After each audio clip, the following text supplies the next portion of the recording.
Et bonjour Valérie. Bonjour Trina, bonjour Romain. Bonjour. Bienvenue Valérie, vous nous appelez d'où? Alors je vous appelle exactement du Tarn. D'accord. Alors vous avez quitté votre région à cause d'histoires de famille assez compliquées. Alors oui, effectivement. Donc je suis plutôt originaire du Pays Basque, du côté des femmes de la famille. Et c'est une région qui ne me veut pas du bien, qui ne m'a jamais voulu du bien. D'accord. Et qui est une région qui a perpétué des histoires compliquées du côté des femmes de la famille. Voilà, donc j'ai à un moment donné touché le fond et décidé pour une fois de prendre les choses en main et de m'occuper de moi, entre guillemets, je dis, parce que c'est très compliqué, et de quitter la région. Voilà, donc j'ai quitté la région, j'ai quitté cette région au contre-cœur de mes enfants aussi, même si eux ils suivent leur trace, on va dire, en tant qu'étudiants, pour choisir la région du Tarn pour son calme, pour le côté campagne. Mais j'ai aussi quitté un travail, une stabilité de l'emploi et voilà, des choses comme ça.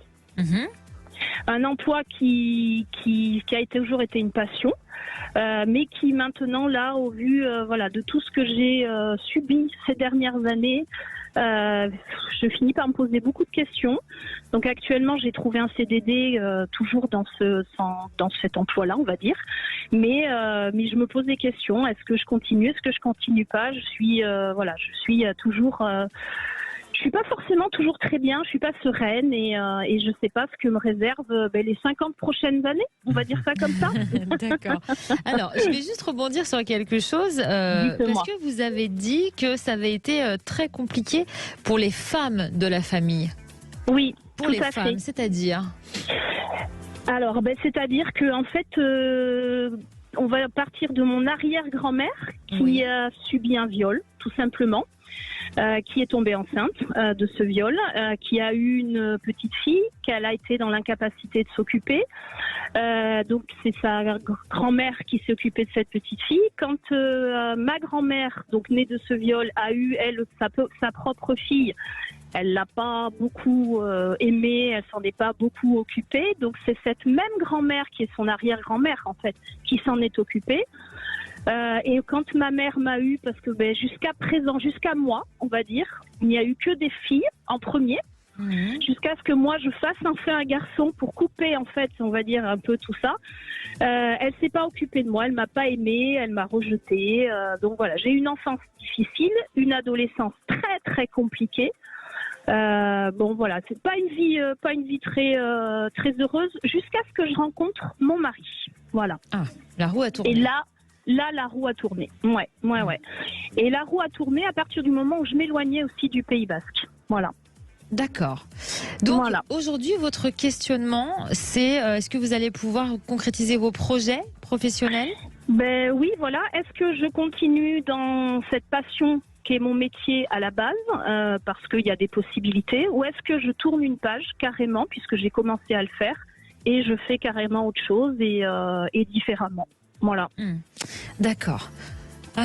Romain, je suis ému par l'histoire. Oui. Absolument. Moi, Alors, on va laisser le passé au passé et se concentrer sur l'avenir. Voilà. Alors, c'est très intéressant pour vous parce que effectivement, la tendance. Alors, je vais dézoomer un petit peu de 2023. Souvent, on me demande juste 2023. On va faire 2023-2024. Pour vous, on est sur une grosse période de transition et de changement sur le plan professionnel. C'est-à-dire qu'effectivement, tout ce qui est nouveaux projets, nouvelles ambitions, nouveaux plans de carrière, etc., vont fonctionner. C'est-à-dire que quel type de projet vous avez exactement? Alors, je foisonne d'idées, c'est ça qui est compliqué aussi. J'avais un projet qui était de faire un gîte. Oui, ok. Mais comme ma santé était encore un peu précaire, je ne savais pas si j'étais en capacité d'aller au bout. Voilà, mais après j'ai plein d'autres projets, voilà. Donc. Ok. Alors effectivement.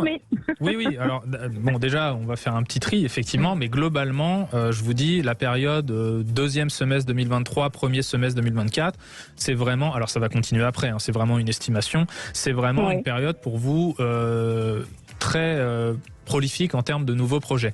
Donc moi, je pense que cette idée de gîte, il faut surtout pas l'abandonner. C'est quelque chose qui peut vraiment fonctionner. C'est tout à fait viable, moi, de ce que je vois dans votre projection tarologique. Après, effectivement, on n'est pas sur un claquage de porte de votre métier actuel. On n'est pas sur une reconversion aussi radicale et violente. On est sur une transition qui se fait de manière naturelle, assez mesurée et assez réfléchie quand même. Donc moi, je suis vraiment confiant pour la suite pour vous sur les nouveaux projets et notamment ce projet de gîte. Maintenant, effectivement, c'est à vous de réfléchir sur la temporalité de cette transition. Quand est-ce que vous voulez quitter votre métier actuel pour vous lancer là-dedans? Tout est une question d'énergétique. Je pense que là, on est vraiment dans quelque chose qui demande énormément d'énergie.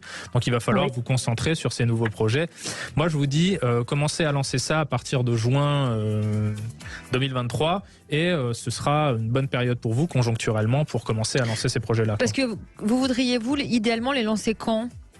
Enfin, quand est-ce que vous vous sentez prête à le faire? Dès cette année ou plus tard Et en fait, j'étais partie dans l'idée de le faire déjà l'année 2022, dès que je suis arrivée dans le Tarn, mais j'en avais pas du tout l'énergie en fait. J'étais épuisée, on va dire ça, épuisée. Donc je suis en train de retrouver une certaine énergie, un certain calme. Une certaine douceur de vivre, prendre un peu de temps pour moi, bon voilà. Donc il faut quand même que je travaille parce qu'avec 2 étudiants et un seul salaire, c'est compliqué. Mais je prends du plaisir dans le métier parce que je travaille avec des tout petits en fait, tout simplement. Donc je prends beaucoup de plaisir avec les enfants dès que je suis auprès d'eux.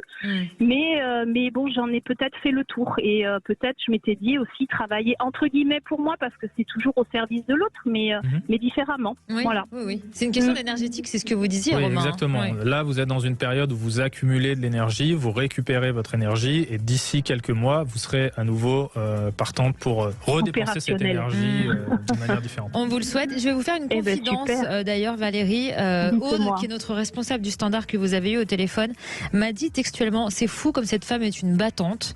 Et je confirme, vraiment je confirme. Merci beaucoup, Valérie. Oui, mais c'est fatigant d'être battante tout le temps. Oui, mais on sent votre énergie. On sent que vous avez une forte énergie. Et tant mieux. Ben, c'est super. Ben, écoutez, je me suis battue pour vous avoir aussi. Hein. Eh ben, écoutez, vous avez vu merci quoi ça paye. à votre équipe.